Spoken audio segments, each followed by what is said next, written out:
niya, di ba? Gusto ko yung medyo lang Uy! Uy! Manamis-namis naman Uy! siya. Sumabog na yung sauce sa akin.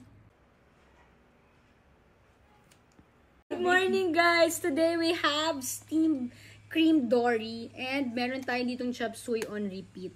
Let's eat! First bite. Paano? Lipat ko. Hindi, inayaan mo siya. Nakakainis naman to si TikTok. Gusto ko nang kumain eh. Ito na talaga first bite na to. Thank you, Lord. Nom-noms. One suey.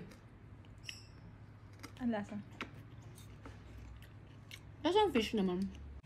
Hindi lang siya sobrang flavorful. Oo. Saka Pero, hindi nagtubig siya.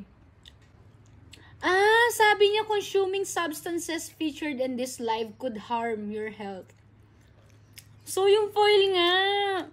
Wait lang, nililipat yung pagkain natin inaalis sa foil kasi napagkakamalan tayong addict ni TikTok. Ayan na, di na kami re-restrict ni TikTok. Subo natin kompleto. May luya, may one soy, may fish, tsaka yung sauce. Thank you, Lord. Sarap.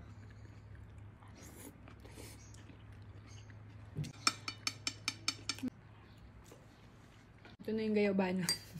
Pinakulang daw ng gayabano. Kasi parang bakit may lemon, tapos di ko naman siya ayun! Ay, gagi! Ako nga lang. Loko. Andun yung sarap, nasa lemon.